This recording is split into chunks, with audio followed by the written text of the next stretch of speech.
If you're a parent, you will likely soon receive a check called the Universal Childcare Benefits for Canadian families. The federal government will dole out more than $3 billion to roughly 3.8 million families. The beefed-up benefits are somewhat controversial. Their arrival, of course, comes just a few months shy of an expected election. Here's how it works. Starting this week, families with kids age 5 and under can expect $160 per month per child, and that's an increase of $100. Those with children aged 6 to 17 will also now receive $60 a month for each child. The checks are a bit fatter because they include an extra $60 per child per month, and they're backdated to January of this year. That means parents with a 5-year-old can expect $520. If you have a 7-year-old too, they'll get another $420. Time for the big picture. Goldy Hyder, President and CEO of Hill+Knowlten Strategies. Angella MacEwen, Senior Economist with the Canadian Labour Congress. And Angela, I'm going to start with you and ask, the checks are starting to roll. There's a lot of cynicism around the timing and the backdating and, sort of the buying of votes. I don't want to start there. I want to start with the principle of the thing. We've had some form of this for an awful long time. Is there a complaint against it? Is it a good thing to send checks to people because they have children? Well, I don't think so. I think some kind of universal benefit to children is definitely a good thing. And the swap, what they've done here with the enhanced child benefit is they've swapped a non-refundable tax credit for an enhanced cash payment. Now, that non-refundable tax credit was only available to you if you paid tax. So this, this cash payment is actually good in the hands of low-income families.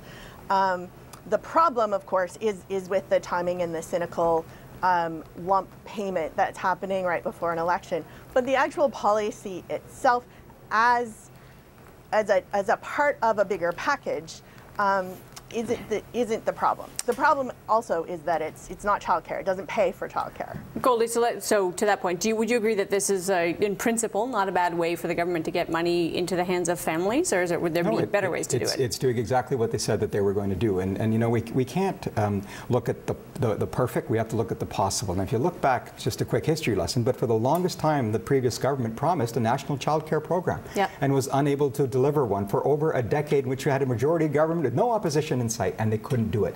That suggests the costs are extremely prohibitive. This government ran on the mandate that said we believe the money should be given back to the people and it should be given out equally. Right?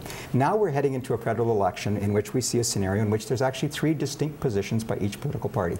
This government says we're going to give everybody their money back in some way, shape, or form. The NDP says even though it's nowhere near enough for childcare. No, of course, but it was compared to nothing before. So you're getting more than you ever got before compared to nothing. Well, you always got something. You got something, but nothing in the sense that you never had a national daycare plan. We didn't take away a national daycare plan. There was no national daycare plan. Now, if you believe, the NDP, they say we're going to let you keep all this money, and we're going to give you a national daycare plan, and we won't run a deficit, and Santa Claus will be good to everybody, at Christmas time. That's not how this works. Now, the Liberals are saying we're not going to let it go to everybody. We're going to pick a number, and we're going to say at this level only you're going to qualify. Now, if you're the person who got that check and you started spending it, and you're going to use it for child care and for improving the quality of the opportunity for your children, imagine you being told, I'm going to take it away from you. And that's the choice before Canadians in this election on that issue. All right, now you sound like you've got conservative talking points in your pocket. No, because I believe in this. Because the truth is, this is what we have to talk about. What is, not what was possible, because we never had a national daycare plan. If you want to go there, Angela, I'm going to bring you in on this. The kind of political side of this is the checks are going out. It is hard to take money away once people have it, even those of us who will have it clawed back. In other words, this just created a tax headache for me. It's not actually money I get to keep. The question is will people see it that way and not let their kind of fact that there's money in their genes cloud the fact that there's kind of a political aspect to it? So it's interesting that he mentions what's possible, because if you add up the money that we're spending on UCCB and on income splitting, that more than pays for the NDP's childcare plan to create 1 million childcare spaces. So the NDP's proposal is to create 1 million childcare spaces, spending $5 billion. And they would cancel the income splitting part of this family tax package, but keep the enhanced childcare benefit.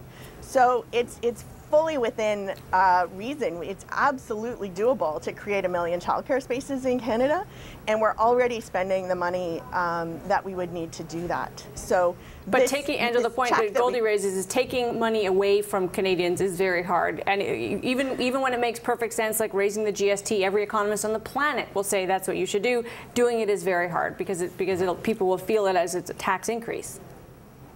Well, the income splitting hasn't necessarily come into effect yet, and it hasn't been something that people have gotten used to. So I think canceling the income splitting would be quite doable for most Canadians. And this is why we have elections in Canada, right? Angela's absolutely right. There's a different vision, there's a different version that another party's offering. The question is, what will Canadians buy into? And we have to remember the backdrop for this as well, because very quickly the timing and the global economic situation has shifted. So the government may have to respond to, is this the right time to do it? But they've decided to do it. They came out to do it. People planned to do it. They were expecting their checks. They're getting their checks. So now someone has to come and say, I'm going to take that away from you.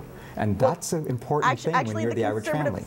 The Conservatives have already said we're going to take that away from you, because the checks, about half of that enhanced UCCB is coming back when the child tax credit amount won't be on your 2015 tax return. So the checks that went out today are all going to be taken back in tax. Not all. Well, that amount is. That amount is. In Canada, you get taxed on income. That is true. All right, we got to leave it there. No, they made a switch in policy that will take that tax back. Thanks to both Angella MacEwen and Goldy Hyder. Thank you. That is the big picture.